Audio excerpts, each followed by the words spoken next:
Buenos días, profesora, compañeros. Mi nombre es Yelena Cuevalave. A mi equipo le tocó exponer acerca de los ladrillos pasteleros y las tejas. Los integrantes son Carpio Sánchez, Pablo Alessandro, Condori Aragón, Anthony Wilber, Cuevalave Yelinelsi, Juan Cacaya, Tania Morales, Delgado y Lane. Vamos a hablar primero de la geometría de los ladrillos pasteleros. Su forma es la de un prisma rectangular achatado en el que sus diferentes dimensiones reciben el nombre de soga, cabeza y ancho. El ladrillo pastelero es un cerámico que sirve para la protección de las construcciones. Cuenta con la capacidad de absorción y disipación del calor solar, asimismo de las aislación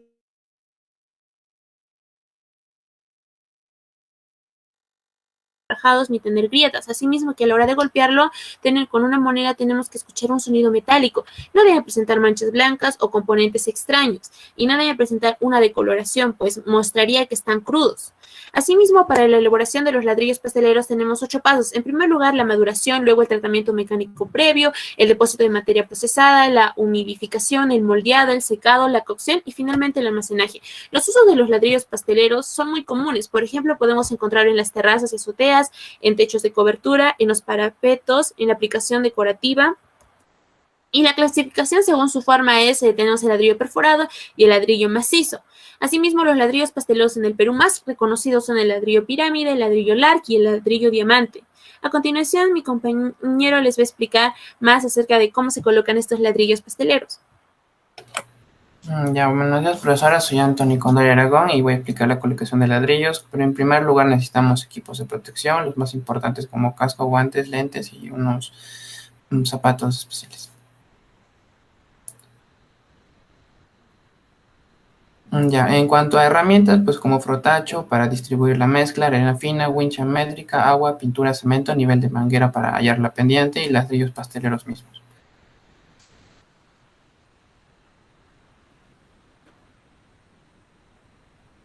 En cuanto a la colocación, primero se empieza como se ve en la foto a marcar en ambos lados, en ambos extremos de la pared. En el techo marcamos una medida y va a haber dos alturas, una que es H y otra que es H1.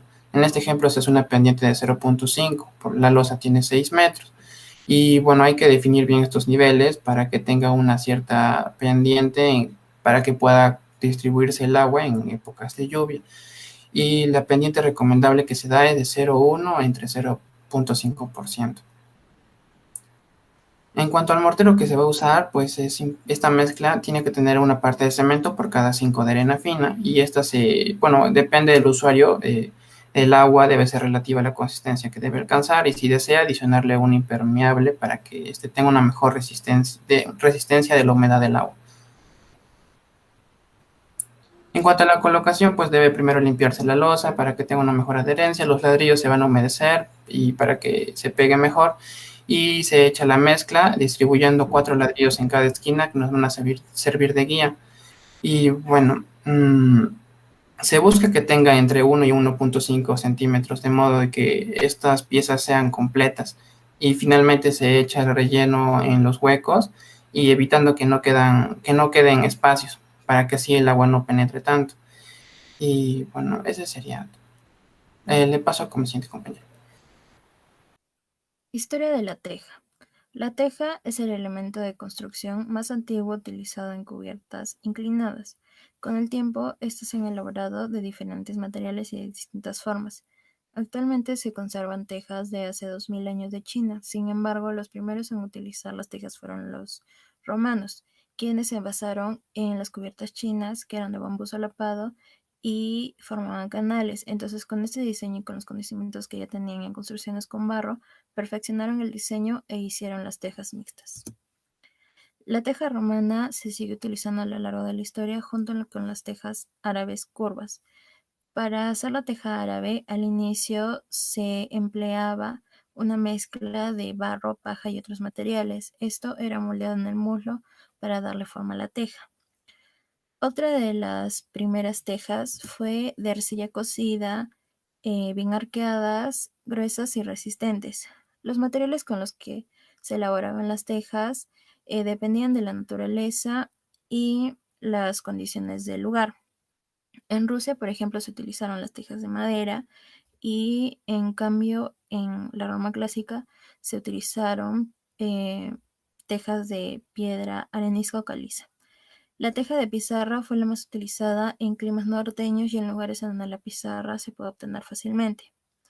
Las tejas tienen que reunir unas condiciones como pesar poco, la dureza y cumplir con las condiciones ambientales. En el siglo XIX, debido a las exigencias y las normativas que aparecían en el mercado, decidieron mejorar la calidad, el acabado y la durabilidad de las tejas, modificando su proceso de fabricación.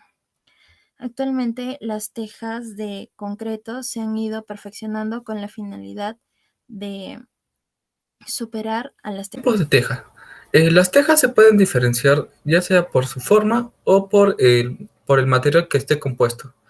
Estas pueden ser regulares, irregulares, planas o curvas, etcétera, según su forma. Y según el material que estén hechos, pueden ser de madera, de piedra, de cerámica, etcétera. A continuación hablaremos un poco más de ello. Primero, según su material. Según su material puede ser de teja cerámica, que son fabricados con el secado y colección de una pasta de arcilla, tejas de hormigón, que tienen mejor resistencia, pero también tienen un gran peso y tienen menor absorción de agua. También tenemos la teja de PVC, que estas son muy livianas y por su material no son impermeables al agua. Según su material, bueno, seguimos. Hay tejas metálicas, teja de madera y teja de pizarra. Las metálicas son ligeras y fáciles de instalar, pero por el material no generan una buena aislación térmica y son propensas a la oxidación. Ahora, por madera es más, más sobre todo por rústica, pero después con el pasar del tiempo se va a hacer desgaste con los agentes biológicos. Y la teja de pizarra son placas planas de diferentes rocas. Ahora hablaremos según su forma. Hay teja curva. Las tejas curvas son elementos de cobertura en forma de canalo o canaleta. Y ahí tenemos dimensiones, una foto. Tenemos una demostración de tejado con teja curva. Ahora, según su forma, teja mixta.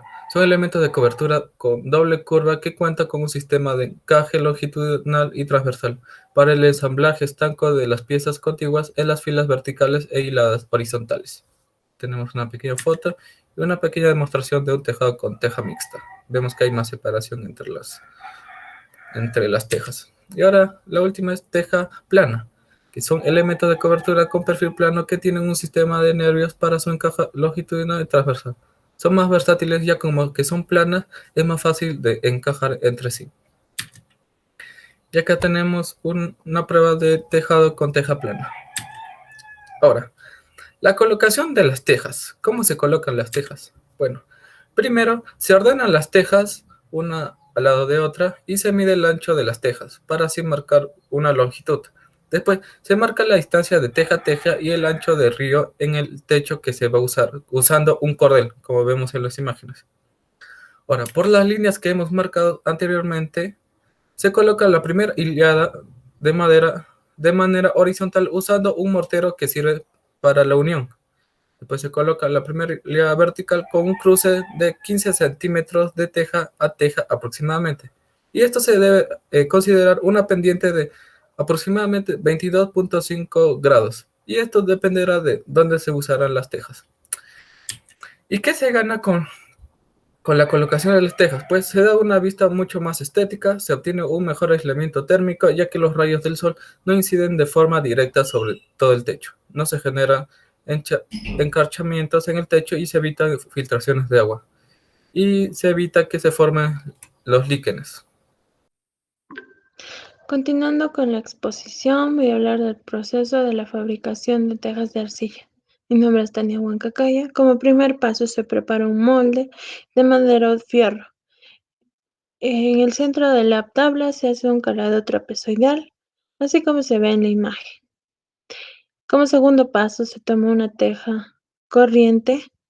En ambos extremos de la madera o de acero a curvar se efectúa una marca con ayuda del lápiz. Luego con un formón se redondea la superficie que estaba indicada con el lápiz.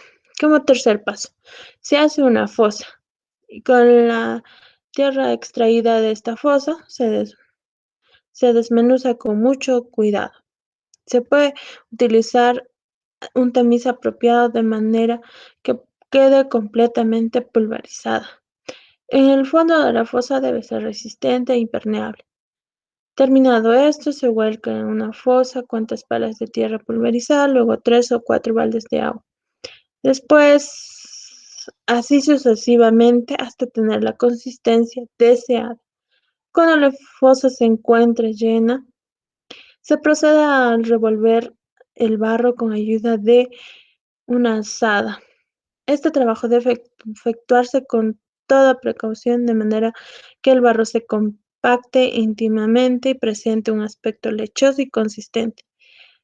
Una vez que se obtiene esto, se cubre con agua hasta que el líquido cubra totalmente la fosa. A continuación se cubre la misma con tablas, y se deja en estas condiciones por espacio de 2 a 3 días. Todos los días se observa la fosa cuidando que el barro se mantenga en forma sumamente pastosa. Si es posible, se mantendrá en su superficie una leve capa de agua. Esto se hace con el solo objeto de decantar el barro de los posibles granos de arena que puedan contener, al término de lo cual el barro queda en condiciones para su moldeo respectivo, lo que se conoce por su forma pastosa. Como cuarto paso, se toma una porción de barro con ayuda de una cucharada de albañil o barrilejo.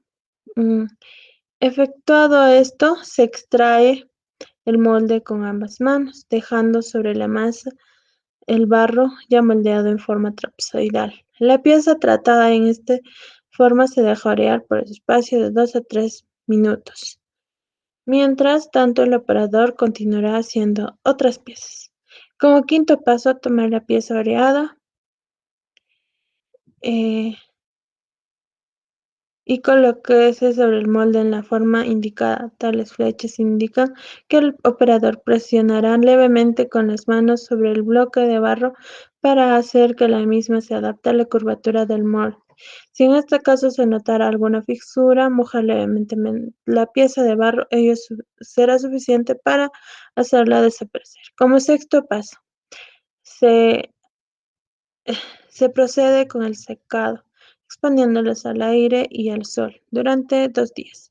Como séptimo paso, se procede a hacer el horneado, como se ve en la imagen, a una temperatura de 1000 Celsius. Una de las ventajas es de las tejas permite fluir el agua, tiene un aislamiento térmico, resistencia a heladas, resistencia al fuego, aislamiento acústico, estético y armonía con el paisaje. Respecto al ambiente, puede alcanzar una de hasta 50 años. Las desventajas: se forman musgos y líquenes, se decoloran con el tiempo.